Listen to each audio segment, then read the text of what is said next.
საოცარი ამინდი გვაქვს დღეს ბათუმში. შუა შემოდგომა, მაგრამ აი არაჩვეულებრივიცა, არაჩვეულებრივი ამინდია. თან ეს ხო ყველაზე ბათუმური კუთხეა, ძველი ბათუმელები აქ იკრიბებოდნენ და დღემდე ასეა პრინციპში. ეს კვეთა ამ ქალაქის ყოველთვის ყველაზე აქტუალური იქნება ჩემი აზრით. ყოველთვის ვლაპარაკობთ ბათუმურ ყავაზე და დღეს ჩვენ ვისაუბრებთ სოხუმურ ყავაზე.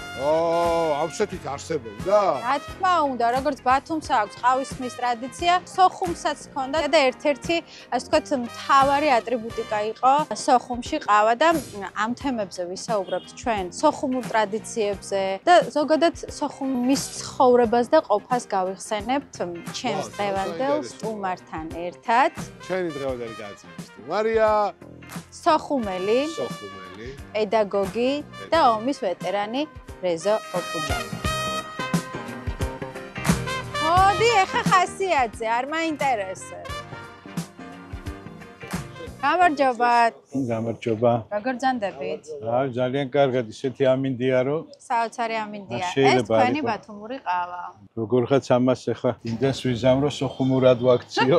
თქვენ მასე იზამთ აუცილებლად ზუსტად ვიცი. რაიმე განსაკუთრებული გემოქონდა სოხუმურ ყავას? ნახეთ, ყველა ქალაქში ყველაფერს ავისი რაღაც განსაკუთრებულობა აქვს. ქვიშის ყავა იყო ცნობილი, როგორც ბათუმში, მაგრამ განსხვავებული იყო ის ადამიანი, რომელიც ამ ყავას აკეთებდა. ხო, თავისი ალბათ იმ ტექნოლოგიებით და ეგ იყო განსხვავებულობა. გახსოვთ სოხუმური ყავის გემო? რა არის, იცით, იმ დროის ბათუმურიც და სოხუმური ყავაც განსხვავდება დღევანდელი ყავისგან თავისი ფასითაც, შემადგენლობით, გემოთით და ესე შემდეგ. აი ცნობილის ვიზეთ ვსაუბრობ. აქ იყო ბათუმში რამდენიმე წლის წინ და აქაც გადმოიტანა პინგვინი იყო ესეთი ცნობილი კაფე სოხუმში ზღვის პირზე, სადაც აი ესეთ მშვენიერ დღეს საღამოს ადამიანები ვინც სამსახურის შემდეგ დასასვენებლად მიდიოდნენ და სვავდნენ იქ ამ ცნობილ ყავას. ამირანის ყავა ერქვა, ამირანი ბატონი ამირანი ცნობილი. თავარი ამბავი ამ ყავის იყო არა მარტო ის, რომ ქვიშაზე დუღდებოდა, ვთქვათ, ორივე ხელზე შეეძლო ერთდროულად ხელით, რამდენიმე ის აეცვა ხელზე ყავის, აი სპილენძის დაახლოებით 16-მდე ორ-ორი ცალი. მართლა? ხო, ეგ ამირან გაგუა ცნობილი თავისი რაღაც გამორჩეული პეწით, ეთიკით. აი ეს წითელი ბაბოჩკით და თეთრი აი ქათქათა პერანგით ის რაც მახსოვს რა. კოლორიტი სოხუმელია. არა მარტო სოხუმის, აი იცნობენ მთელი იმდროინდელი საბჭოთა კავშირი, ანუ ამირანთან ყავის ყავაზე მისვლა იყო რიტუალი ერთგვარი. მე სამწუხაროდ არ ვარ სოხუმში ნამყოფი და არც ბავშვობაში ხა ალბათ ისეც ასაკითაც ვერ მოვესწრებოდი, მაგრამ ბავშვობაშიც არ ვარ ნამყოფი და ყოველთვის რაღაცა ვცდილობ რომ ინტერნეტის საშუალებით თუ ასე შემდეგ ძველიც და ახალი კადრებიც მოვიძიო და ვნახო როგორი იყო სოხუმი ადრე, როგორია ეხლა. შეცვლილი დიდად არ იქნება. სათამჯენები არ იქნება, რა თქმა უნდა, არის ძველი სოხუმი და კარგი არის ალბათ. როდესაც ჩვენ იქ დავბრუნდებით, თავისთავად დაგვხდება ისევ ის სინამდვილე. ტრადიციები თუ ქონდა ამ ქალაქს თავისი. ჩვენ სუსაუბრობთ რომ ბათუმი არის ყავა და ურთიერთობები და სოხუმში როგორი ტრადიციები იყო? ნახეთ, ახლა ბათუმს და სოხუმს დღევანდელი დღე იქაც ეძახდნენ ეგრეთ წოდებული ეს ბარხატნი ხავერდის დრო და ეს ქვიშის ყავა, რა თქმა უნდა, საერთო ტრადიციები. მე დაახლოებით 30 წელია დავდივარ ამ ზღვის პირზე, აი ჩვენი ცნობილი კოლონადებით მაისის პარკი და არ არსებობს გვერდიაო არ, იმიტომ რომ ზუსტად ესეთი კოლონადები, როგორც აქ არის, იყო სოხუმში და ბევრი საერთო იყო ზღვისპირა ტრადიციული ჩაცმულობა, ზღვის ქალაქის, ღია კაფეები, ზაფხულის ტურისტები და ამ ტურისტებთან დამოკიდებულება საოცარი, განსხვავებული. მიუხედავად იქ ეროვნებისა და ესე შემდეგ. ის ამირანი, როდესაც უყურებდი, როგორ ადუღებდა იმ ყავას, ზუსტად იცოდი, რომ ის ერთი კოვზი ყავა იყო სავსე აუცილებლად. თავისი წესი იქ ნახევრად ადუღებული გადმოსხმა მერე ისევ ქვიშაზე დადება. აი ცნობილი პინგვინში ეს მისი ამირანი, ბატონი ამირანი ამბობდა, რომ დაახლოებით 20-მდე ყავის ჭიქა მეკარგებოდა ყოველ დღე, იმიტომ რომ ეს ჩაბრუნებული ყავა ვის გოგონებთან თუ იჯექი გეტყოდნენ წამომიხე, იმიტომ თვითონ მაინც ერიდებოდა და და ჩაგედო და გამოგეტანა რომ ის სულით ანუ ყავაში ვინც მარჩიელობდა საკუთარი ყავა თან მიქონდა საკუთარი ჭიქით უნდა მისულიყო იმ სადღაც მკითხავთან რა და ესეთე ბევრი იყვნენ ეგ მარჩიელები ქალაქში რა თქმა უნდა ეგეც კულტურა ანუ ეს მარტო ბათუმის და რაღაც აჭარის თემა არ არის ხო ყავაში ჩახედვით საერთო თუ სინამდვილე არის ეგ ბათუმი ფოთი და სოხუმი და შავი ზღვის სანაპირო. სხვათა შორის იმ ყავასთან ერთად საინტერესო კულტურა იყო ჩაიც რა. კუკურიბიძია იყო ესე ცნობილი, ესე დიდი ჩაიხანა იყო და სკოლიდან ზამთარში, სიცივეში აი გაპარვის შემთხვევაში თავშესაფარი იყო ერთგვარი. იქ იყო რაღაც ფანტასტიკური ჩაი. ცნობილი კუკურიბიძიას ჩაი, ეგ იცოდა ყველა. თბილისელმა ბათუმმა ტურისტი ვინ ჩამოდიოდა, მივიდოდა და იქ როგორც იქ ყავას სვამდა, ისე სვამდა ჩაისაც. ყველა რესპონდენტი ამას იხსენებს, რომ 90-იანებში განსაკუთრებით ვიცოდით ეს ყავაზე გადასვლა და მეზობლებთან შეკრება. ანუ სოხუმს თუ ქონდა ეს ტრადიცია. 60-იანი და 70-იანი წლები და მეერეც 80-იანი წლები, იმიტომ რომ დიასახლისების უმრავლესობა არ მუშაობდა. მე ახლა რასაც უყურებ. ანუ იმ სინამდვილე იმ დროის ქალბატონების უმრავლესობის მაინც იყო დიასახლისად ყოფნა. დედაჩემიც არ მსახურობდა, იმიტომ რომ ჩვენ გაგვზარდა რა ესეც რაღაცა ფენომენი არის, ხო? და დილიდანვე იყო ყავაზე ამ თავისუფალი ქალბატონების მეუღლე გაუშვეს სამსახურში, ბავშვების სკოლაში და ნუ სად თუ არა ყავაზე მეზობელთან და ეს დიდი შეკრება აი დედაჩემ, მაგრამ არ ჩიელობდა და ერთი 10 ხალი და აი თავიანთი აი გენიალური რაღაც იდეებით მთელი კვირის დაგეგვით ეს ყველაფერი ხდებოდა ამ ყავასთან. უბნელობა თუ ახასიათებდა სოხუმს. აი ბათუმშიც თბილისშიც ხო არის ეს იმუბნელი პარკელი, იმზაოდელი და აი ესე როგორც ბათუმში არის სხვათა შორის ესეთი რაღაცა არ იყო, ხო? რა თქმა უნდა იყო იქ ახალი რაიონი, ქუჩების მიხედვით. აი მაგალითად მე სადაც დავიბადე იქ გავიზარდე. ეგ ქუჩა ითვლებოდა ანუ გელოვანის ქუჩა, ქუჩის თავში იყო სამშობიარო და ჩვენი ქუჩის ბიჭები ვიძახდით აი რუსულად გდერადილ სატამვირა ის მაგარი კაი პონტი იყო. ამ ქუჩის თავში იყო ბათუმში არ არის ეგ მიწისქვეშა გადასასვლელები და სოხუმში ბევრ ადგილას აი 80-იან წლებში გაკეთდა. იქ იმ 70-იანი წლებიდან იყო ეგრეთ წოდებული ცნობილი ბირჟა. ეს ბირჟაც საუბრობდა იმ კულტურაზე, რა თქმა უნდა. აი მაგალითად ჩვენს იმ ქუჩის თავის ბირჟას ერქვა მონტე-კარლო. ეს პრესტიჟული კი, რა თქმა უნდა, ხო, იმიტომ რომ იქვე უნივერსიტეტი იყო, გვერდით ხო, იქვე იყო ახლოს სამედიცინო სასწავლებელი, სადაც ერთ-ერთ ხალათიანი გოგონები განუ, ყველაზე კარგი ადგილი იყო. ის სიტყვით იქვე იყო კარგი კაფე, ცნობილი კაფე და ამ მონტე-კარლო ერქვა, იმიტომ რომ 80-იან წლებში იყო ცნობილი მონტე-კარლო, ესეთი მუსიკალური გადაცემა და ერთი შეზღუდული შესაძლებლობის ტიპი იყო სომეხი ბიჭი, რომელსაც რადიო ჰქონდა ჩამოკიდებული კისერზე და ეს ბიჭები ამ რადიოთი მოკიდებდნენ ხელს და სადაც ესე მიიტანდნენ და სადაც დაიჭერდა ეს ისა, უნდა დაეჭირა ეს გადაცემა, იქვე გააჩერებდნენ და იქვე უსმენდი მონტე-კარლოს მაშინ იმ იტალიურ და ანუ ევროპულ მუსიკას. ბირჟასაც რა თქმა უნდა ჩაცმაც გამოარჩევდა. ჩემი შვილი ანდრიჭევ მეუნა, აუ რეზომა შენს გეცვა მაის სამპალოსკიანი ადიდასი და ნუ გეკაიფებიან და ამ დროს ეგ იყო ძალიან დიდი ფუფუნება. იქ თუ სადღაც იდექი ახლა ადიდასის პორტულებში, რა თქმა უნდა, ორიგინალში და ადიდასის ტაპოჩკები ეგრეთ წოდებული. ახლა იმით უნდა ქალაქში გადიოდი, წარმოკიდგენიeda და ეს ჩაცმულობაც იყო ერთგვარი გამოხატულება სისუფთავისაც და აი რა ვიცი რაღაც ნაწილის რაღაცა ძველბიჭურიც იყო ალბათ და ყველაფერი ერთად ეს ქმნიდა იმ დროის კულტურას რა. ყველა ქალაქს ხო აქვს თავისი ხასიათი. მაგალითებით მიყვარს მე საუბარი და აი მაგალითად ვიტყვი რომ ბათუმზე ხშირად ამბობენ რომ ძალიან თბილები ვართ, მიმღებლები ვართ და აი ეს არის ამ ქალაქის ხასიათი და სოხუმის ხასიათი როგორი იყო? სოხუმი უფრო ღია ქალაქი იყო ბათუმთან შედარებით. ახლა ბათუმს გვერდით დიდი სახელმწიფო, სადაც რამდენიმე კილომეტრში მიკარებაც კი ჩვენივე თანამოქალაქეებს არ შეეძლოთ ესე შემდეგ. სოხუმი იყო უფრო ღია და თავისუფალი ქალაქი, საიდანაც მიდიოდი იმ უსასრულო სივრცეში, რასაც ის საბჭოთა კავშირი და რუსეთი ერქვა, ხო? იქვე სოჩა ცნობილი თავისი ამ კულტურით, ძალიან ავანგარდული. ანუ ყველაფერი იქ იყრიდა თავს, ეს ყომარბაზები, ყველაფერი თანამედრო, ყველაფერი მაგარი შეიძლება და სოჩაში გენახათ. ეს სოხუმიც იყო ახლოს. ხო, ამ სოხუმს ის ცნობილი ადგილები, ვთქვათ, იგივე ის ბოტანიკური ბაღი, იყო 7 ქალაქი ტრადიციული, იმიტომ რომ სხვა შემთხვევაში ნახეთ დაახლოებით 3 მილიონამდე ტურისტი ჩამოდიოდა. შეუძლებელი იქნებოდა, რომ ქალაქი, რომელიც არ იყო, ვთქვათ, რაღაც 7 და მიუღებლობა ქონდა, ვთქვათ, უცხოების, ამდენი ხალხი არ ამდენი ადამიანი გადაჭედილი იყო.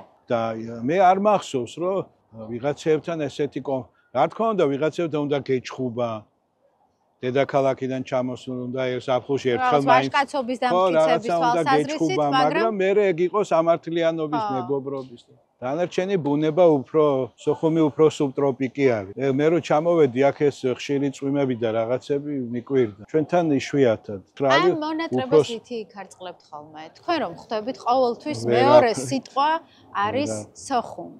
აი მყავის გვერდით ნახეთ უბრალოდ ყავა ხო არ იყო ეს. არა, იქ იყო ადგილი, სადაც გვერდით ის ადამიანები, ფეხბურთის გულშემატკივრები იდგნენ და იმ დროს საუბრობდნენ ევროპულ სოფლიო ფეხბურთზე. იქვე იყო ეს ეგრეთ წოდებული ბრეხალოვკები ერქვა. ბრეხალოვკა ეს ლაპარაკს ხო? სადაც საუბრობდნენ ყველაფერზე. მაგრამ საუბრობდნენ რა თქმა უნდა შეგნებულად. ცოდნი. ყველა სფეროს წარმომადგენელს ჰქონდა ეს საბაზისო განათლება. საბაზისო კულტურა თავის პროფესიასთან მიმართებაში, ანუ აი ინტურისტი რაც თქვათ არის. სოხუმში ზუსტად ესეთივე ინტერიერი ქონდა, უფრო მრგვალი რაღაც და იქ იყო ცნობილი თონე, ესეთი პურის საცხობი. მე მგონი ერთადერთი მთელ ქალაქში და როდესაც ისინი გამოდიოდნენ ამ თონედან ის ორი მამაკაცი, აი მე არ ვიცი როგორი მოწესრიგებულები. მათ შეეძლოთ ყველაფერზე ესაუბრა. ყველასთან ეს ამბობდნენ რომ ისინი თანაბრად საუბრობენ რაიკომის დივნებთან, ობკომის დივნებთან, ქურდებთან, ძველბიჭებთან. ეგეც რა თქმა უნდა უსვამდა ხას რა ამ ადამიანების განათლებულობას. დაძაბულობები თუ იყო ესე ყოველდღიურ ცხოვრებაში. არა რა თქმა უნდა ეს უვიცმა პოლიტიკოსებმა შექმნეს. ხშირად საუბრობ ამ თემებზე და არასწორად გაიგეს რაღაც თავისუფლებებზე საუბრობდი რომ ყველა ადამიანს უნდა თავისი თავისუფლება რა. ყველა ეთნიკურ ჯგუფს, ყველაფერს ამ ქვეყანაზე და ჩვენ რაღაცეები ბოლოს იმ 90-იან წლებში ბევრი პროვოკაცია რაც მოხდა, თორე როგორც ქართველები მიდიოდნენ იმ ამირანთან, ყავასთან, იმ კუკურიბიძიესთან, ჩაიზე, ისე მიდიოდნენ. აფხაზები, ბერძნები, სომხები, რუსები და ყველა ვინც იმ ქალაქში ცხოვრობს. რა თქმა უნდა ეს ისტორიული რაღაცები ადამიანებს ახსოვთ, მაგრამ თავარი არის ისტორიული რაღაც სიმახინჯეები, რომელიც იმ იმპერიამ შეგიქმნა ვიღაცებს არ უნდა გამოაყენებინო. გამიგე ეს არის მთელი ბედნიერება, მაგრამ ჩვენ ეს ვერ გავაკეთებთ. და შევყავით თავი უბედურებაში, თორე მე დღესაც ვესაუბრები აფხაზებს, ომის ვეტერანებს და უკვირთ ხვები, როდესაც გვიყურებენ, აი ონლაინ რაღაცა შეხვედრები გვაქვს. იმიტომ რომ ჩვენ ვალდებულები ვართ. ჩემი შვილი მისულა დედაჩემთან, რომელიც უყვება ხშირად 82 წლისა ამ სოხუმის ამბებს, ამ ჩემს დიდს და დააწერინა თურმე სოხუმი ბებოს. აი სოხუმი აქვს წარწერა, ოღონდ დედაჩემის ნაწერი სოხუმი გადაიკრა. ხო, აი ესე გრძნობს ის სოხუმს. თქვენ სოხუმელი ბათუმელი ხართ? მე სოხუმელი. სოხუმელი ბათუმელი. ჩემი შვილები არიან სოხუმელი ბათუმელი. მე ვარ სოხუმელი და ვცხოვრობ დროებით ბათუმში. დედაჩემი და ისინი გამოიყვანა უკრაინულმა გემმა. და აღმოჩნდნენ აქ ბათუმში ბოლო დღეს სოხუმის დაცემის წინა დღეს და იქედან მე თბილისში საავადმყოფოში ვიწექი დაჭრილი ვიყავი და აი მე როდესაც გამოვედი საავადმყოფოდან ჩამოვედი აქ ერთი დღით რა და მე ეთყობა ამ ქალაქს აქვს ის ერთი დღე რომ მიზიდულობის ზალა აქვს კი ამ ქალაქს სასრულობაში გადადის იმიტომ რომ აი ეს ყველაფერი იყო ზუსტად ისე როგორც სოხუმში. სხვა არის თავარი ამბავი. აი ჩემი მეგობრები თბილისიდან რომ ჩამოდიან ხო ჩვენები სოხუმლები შეუძლიათ საათობით იყვნენ წყალში რა სხვაში და ჩამოდიან აფხაზეთიდან? აფხაზეთიდან ჩამოდიან ჩვენ თქვენთან ჩამოდიან? ჩვენთან ჩამოდიან აქ არა, მაგრამ თბილისში ჩამოდიან ჩვენ ოჯახში სამკურნალო. აი როგორია მათი განწყობა? მათი განწყობა არის ზუსტად ისეთი ისევ უყარხა როგორც იქ უყარდი, მაგრამ ისინი ამბობენ რომ მათ ურჩევნია თავისუფალ აფხაზეთში ცხოვრობ. მაინც ესე ფიქრობენ ხო? ხო, ესე ფიქრობენ. თუმცა სამკურნალოდ ხო ჩამოდიან? გასაგებია და ეგ არის ჩვენი ვალდებულება. რომ ჩვენ ყველას გაუწოდოთ ხელი, ვისაც ჩვენი დახმარება ჭირდება. კი, ეგ თავის რა თქმა უნდა, პირველ რიგში უნდა იყვნენ აფხაზები და ოსები. ჩვენ არ უნდა ვიფიქროთ იმ 90-იანი წლების იარაღის ხელში დაჭერაზე, ომზე და უბედურებაზე. რა ეგ არის მთავარი მონაპოვარი დამიჯერეთ. ყველაფერი სრულდება, ყველანაირი თავისუფლება, აი როდესაც 14 აგვისტო იყო ზუსტად ესეთი ჩვეულებრივი დღე, მე და ჩემი მეგობარი ვიყავით ზღვაზე და როდესაც ის პირველი გავარდა ტყვია და ის მერე დაიღუპა გაგრაში, როცა 3 წლის. გაგრაში დაიღუპა, ეგ სათვალებია რაღაცა აი გიასან ყარყარაშვილებთან ერთად იყო და დღემდე ვეძებ და ვერ სადღაც ჩემი ბავშვობის კლასელი მეგობარი რაღაც ფანტასტიკური ბიჭი ნახევარი წიგნი ვეფხისტყაოსანი ზეპირად იცოდა აი ესე რა და დამთავრდა ეგრევე ყველაფერი და ყველაფერი სრულდება ომის შემთხვევაში რა ყავაც ჩაიც ქალიც მეზობელიც მაშინაც ვიძახდი რომ ჩვენ არ უნდა ჩავრთულიყავით და როგორღაც უფრო მეტი გონება უნდა მოგვეპოვებიან ისეთი ადამიანები დავკარგეთ ათასობით ადამიანი რომელიც ნაღები ახალგაზრდობა ეს იყო აი რჩეული სოხუმლები აი სოხუმში იყო ცნობილი სუბტროპიკული ინსტიტუტი ბათუმში ვინც კი რამე აგრალურ პონჩი არის პროფესორი აკადემიკოსი ყველა იქ სწავლობდა სოხუმში და აი ბატონი ზურაბ მიქელაძე არის ცნობილი ბათუმელი გენიალური ადამიანი როგორც კი დამინახავდა ეგრევე აი ჩემი სოხუმელი და ჩამიკრავდა გულში და ეგრევე მივხვდი რომ იქ ის აკავშირებდა რაღაც მე მქონდა გურამ გაბისკირიასთან ბედნიერება ამ გმირთან საოცარ ადამიანთან მქონდა ბედნიერება მასთან ერთად ერთ-ერთ პოზიციაზე სამშვიდობოებთან სულ შემთხვევით გავყევი მე ვიყავი იარაღით ისე ყველა უიარაღოდ იყო ფანტასტიკური ადამიანი სპორტსმენი ქველმოქმედი სოხუმელი ყველაფრით აბსოლუტურად ახლა შარტავა მაინც ჩამოსულად ითვლებოდა და გურამ გაბისკირია იყო ქალაქი რა აფხაზებისთვისაც გურამი იყო გურამი კარენოის რო ეძახიან აი ეგეთი კარენოის სოხუმ ფეხბურთელი ყოფილი იმ ცნობილი სოხუმ ხო იცით არა ეს ყველაფერი იყო პოლიტიკა აფხაზეთში ამასაც საუბრობდით რომ ეს მისი სიტყვები თაობებს დაუტოვა ახეთ აი ეს რუსო ზოგი წერს რომ აი რუსულად რატო ბიჭო აი ნახ კიდე ერთხელ ვამბობ ეგ ქალაქი იყო ძალიან ინტერნაციონალი ახლა ხშირად მესმის აუ სოხუმში ჩახვიდოდი და რუსულად დაგელაპ ამაში ახლა არაფერი ვერ ვხედავ რაღაც ახლა შეიძლება იმ სოხუმელის ამიტომ რაღაც პატრიოტიზმში ეჭვი შეიტანო მე თუ თქვა სკოლაში რომ შევდიოდი თქვა შეიძლება კარგად ქართული არ ვიცოდი მაგრამ ჩემზე არ ვიძახი ვიღაცა მაგრამ იომა და არის გმირი ამ ქვეყნის და რაღაც საოცარი ადამიანი და აი ბევრი რაღაცები ჩვენ არ ვიცით არა მარტო იმ ქალაქში არ ვიცით ამ ქალაქში სადაც ცხოვრობთ რა ეს ნიუანსები ადამიანები რომლებიც ქმნიან ამ ქალაქს და მე თქვენ ხო დაგინახეთ უნივერსიტეტში და აი ძალიან ხო ავივსე და ეგრევე ვერ მოვითმინე გითხარით რომ თქვენ ხართ აი ყავა და ამ კულტურის ნაწილი რომელიც აი მთავრობას ჩემშულს ახლა ისმეს იქ თქვა აჩიკობერიძე რო ყვება რაღაცას და ჩემი ლუკა რომელიც აღფრთოვანებულია მისი იმ კახეთო და ვა მან ნახე კიდე რაღაც გამიგეთ ამით რაღაცებით ვივსებით ხო ქალაქი არის ადამიანები და ხო და მაინც არ მიპასუხოთ როგორი ქარწყლებთ ამ მონატრებას ანუ ეს რთული იქნება წარმომიდგენია რომ შენ მშობლიურ ქალაქს მოწყვეტილი ხარ 30 წელია თუ მეტი ძალიან რომ მოგინდება რაღაც ეგრევე შევდივარ და რამდენიმე ფოტო არის ჩვენი კლასის ატვირთული და ჩვენი სკოლის აი ფანტასტიკური გარემოა იქ და რაღაც მე ერთი ფოტო არის შემორჩენილი სადაც ეს ფეხბურთელები რაღაცა ვარ და ეს არის ჩემი ისტორია და დანარჩენი Google-ით ზომავ ბათუმის ზღვით ესე 80 კილომეტრი მე აქედან ზომავ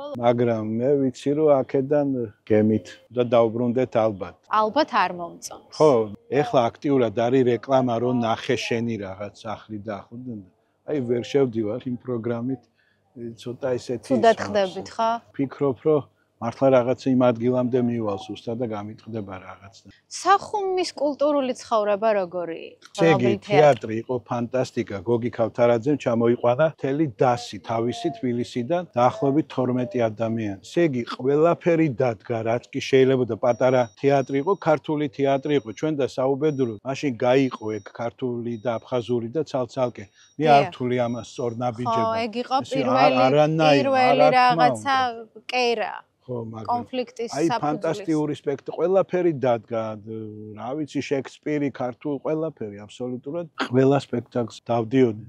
იმიტომ რომ ბიძაჩემი აკეთებდა იმ მუსიკალური გაფორმო რაღაცა, ისედაც ქალაქი იყო იმ თეატრის ნაწილი. თეატრის წინ ყავა რაც იყო ბირჟა კიდე, ძალიან ცნობილი ხო და. სახუმელ კოლორიტებზე მინდა რომ კიდე მომიყვეთ, აი პიროვნებებს. გიშები. აი ნახეთ ის ცნობილი ბოცორია, ხო? ვიღაცაისთვის თქვათ რაღაცა იყო, მაგრამ ეხლა იქ ეკლესიაზე ძეგლიც არის და დღეს იხსენებ, ხო? სოხუმშიც რა თქმა უნდა რამდენიმე ცნობილი აი სვაბოდა იყო ტიპი ერთი, რომელიც დამდგარი შუა მაშინ აკრძალულ სიტყვას მირუმირ, სვაბოდადე და რაღაცა ეს თავისუფლება ხო იცამ საბჭოეთისთვის მიუღებელი სიტყვა იყო და ეს ცნობილი ყოფილი მარიაკი იყო და გაბო იყო ცნობილი ზღვისპირზე ცხოვრობდა, ვინც აი პორტში ცნობილი ებრაელი ტიპი იყო, რომელიც ოჯახმა დატოვა თურმე და მე ამის ნიადაგზე გაგიშთა და აი 20 კაპიკს თუ მიცემდი გაბოს, გოგონები რომ მიდიოდნენ შეეძლო აი პატარობას რა თქმა უნდა დიდები ამას არ ვაკეთებდით. შეეძლო რაღაც ან გაბაძამ ან რაღაც ისეთი გაეკეთებინა, გიჟი იყო რა.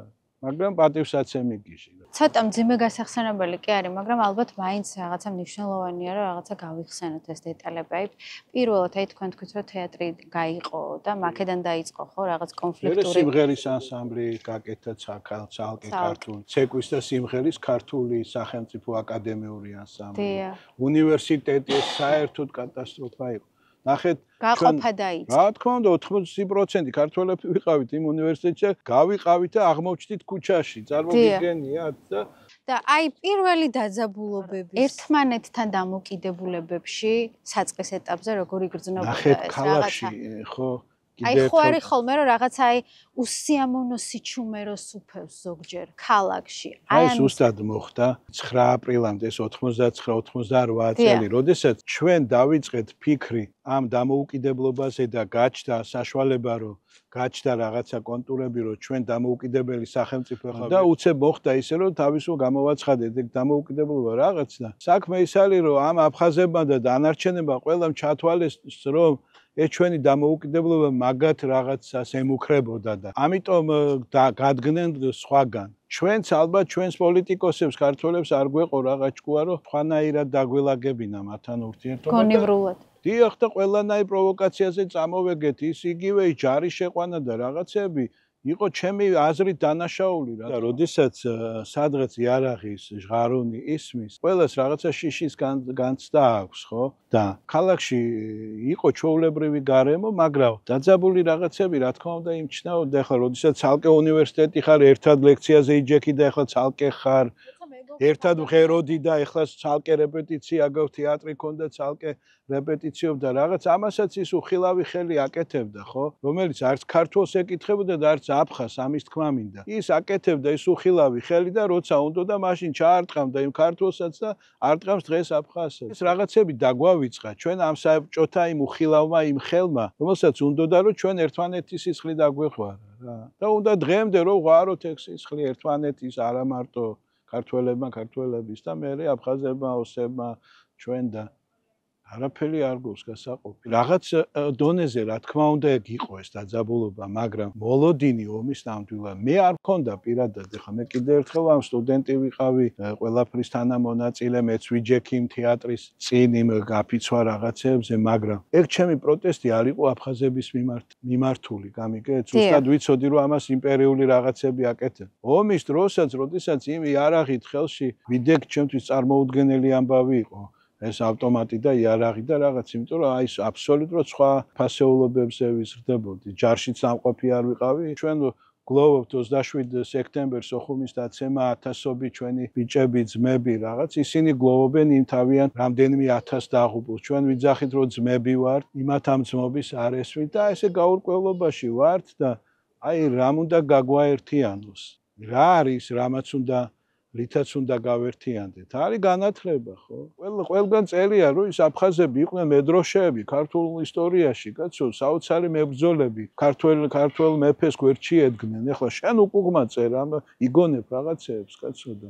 მე სულ ამბობ საერთოდ და კარგი რაც ქონდა. ხო გეუბნებით, აი საოცარი ის აქვს ამ აფხაზეთის ყელი, სიმღერის ცეკვა, ენერგიულების ხარტები რაღაც. ამას ყვება ქართული ისტორია, მემატიანეც ასე ახასიათებს აფხაზი. აი ესე ვახასიათებ მეც და ვამბობ რომ ამაყები არიან. ჩვენსავი, ჩვენ ხო არ ვიკნინებ საკუთარ რაღაცებს, მაგრამ და შეიძლებოდა იმ ხალხთან ერთად თანაცხოვრება და რაღაცები დაუშვით შეცდომები. გააქვს ეგ მეტი პასუხისმგებლობა ამ ისტორიის წინაშე, იმიტომ რომ იმდენი რაღაც სიბრძნე ტრიალებს ამ ერში, კაცო, ამ ქალაქში, იმ ქალაქში, ამ ქვეყანაში, ამ ხალხში.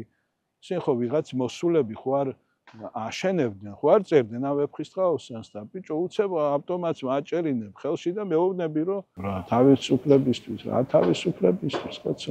ადამიანის სიცოცხლე და ადამიანის ბედნიერებაზე მაღლა შეუძლებელია რაღაცა იდგეს, ხო? ისე ხარ გადასახდებიან სადღაც, კაცო. ჩვენ თუ იქ დავბრუნდით, იქ აფხაზები უნდა დაგვხვდნენ. ბერძნები, რუსები, სომხები, ისე ხარ აორთქლდებიან, იქ როგორ წარმოგვიდგენიან. ყველასთან უნდა ვისაუბროთ. თუ არ საუბრობ, ესე იგი ნაბიჯს ვერ დგამწინ, ხო? რამდენი ათეული წელია უკვე ასეული წელია ევროპელები არ ომობენ. 100 წლიანი ომები ჰქონდათ. ბიჭო, ამ ისტორიებს ხო ვსწავლობთ და ჩვენც რაღაცა გავითვალისწინოთ უნდა, რაღაცა მაგალითებზე, სხვის შეცდომებზე ვისწავლოთ უნდა და შენ შეცდომებს უშვებ და ისევ იმ შეცდომებს იმეორებ. რელიგიური კუთვნილება რა აქვთ დღეს აფხაზეთში? ნაწილი იყო მართლმადიდებლები. მართლმადიდებლები ჩვენ როგორებიც ვიყავით იმ დროს, ახლა 90-იან წლებამდე, ახლა როგორები საბჭოთა კომკავშირელი პარტიული ტიპები ვიყავით, ჩუმად ნათლობები და ჩუმი მართლმადიდებლები ვიყავით. ქეთ გუდაუთის მხარე იძახდნენ, რომ უფრო რადგანაც ჩრდილო კავკასიის გავლენები იყო, უფრო ეს წარმართული ეგრეთ წოდებული იაზიჩნიკები, აი არ ვიცი ახლა რა.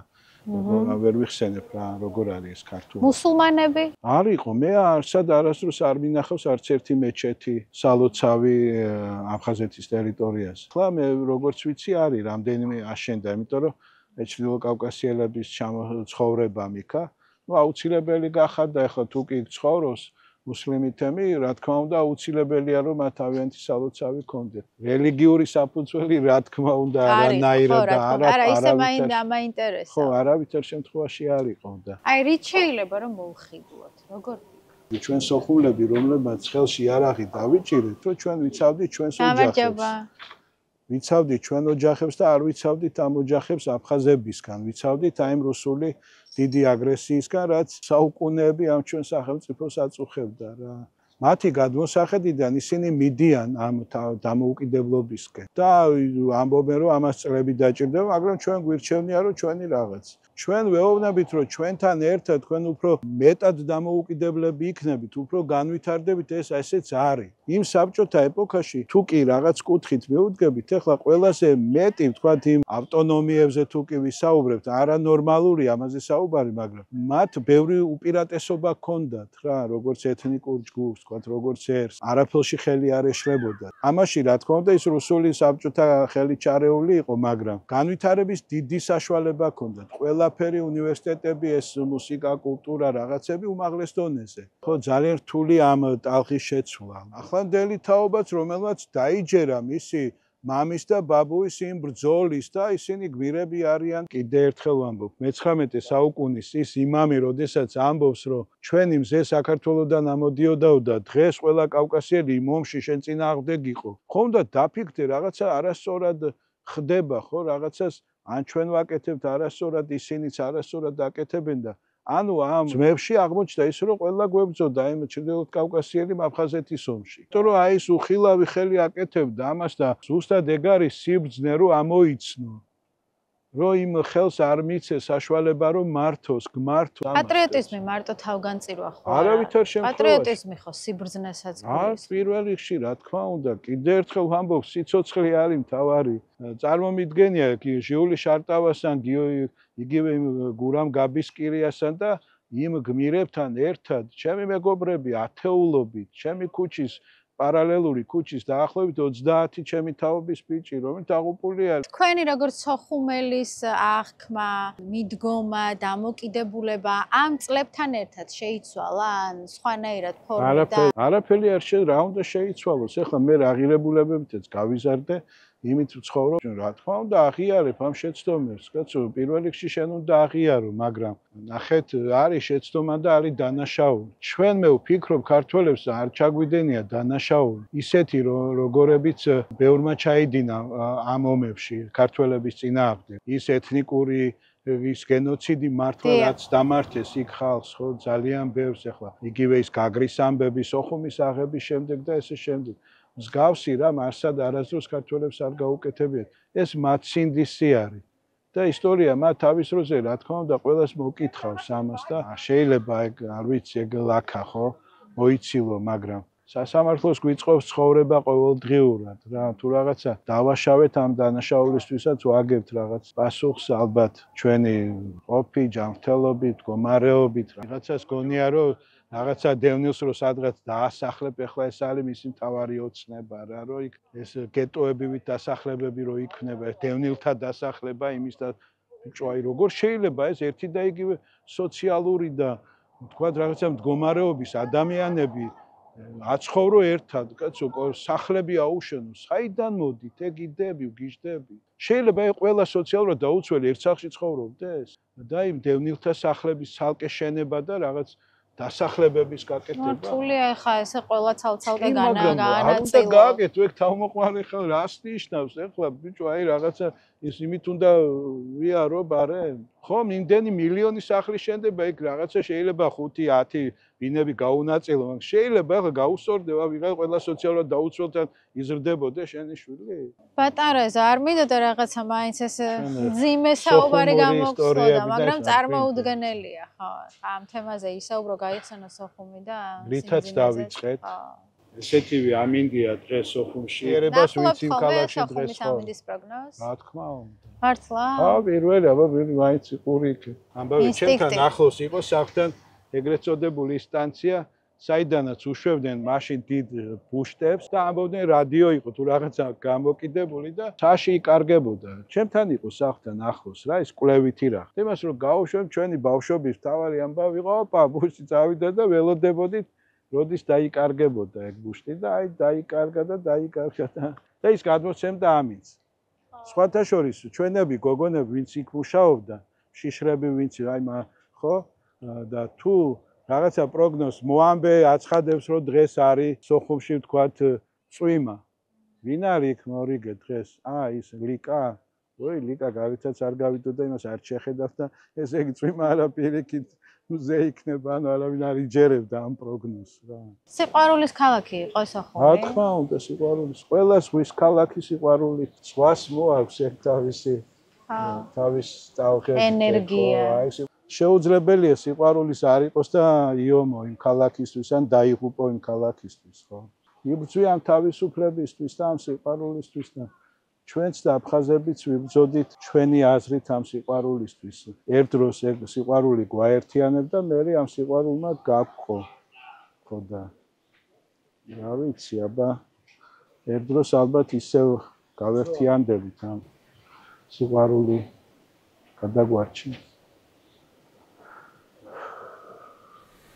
გიტირებს. ეხლა ეს სამი დღე რომ სახში ამბები მექნება, იქნება შენი ბრალიანი.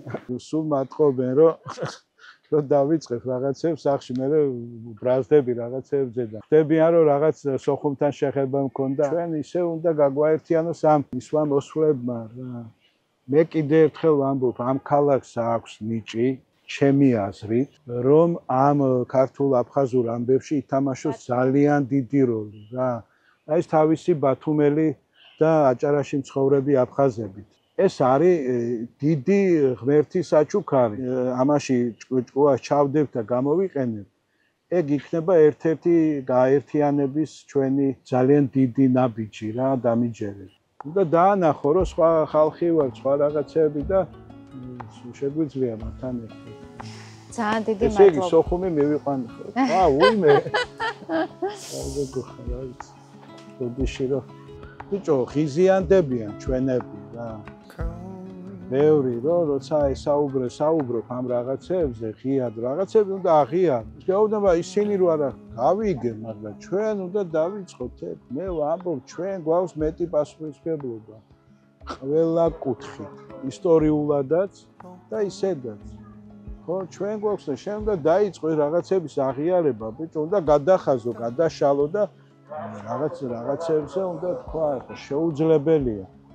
მე კი არ ვიძახი ის ხალხი და ის ტრაგედიები დაივიწყე.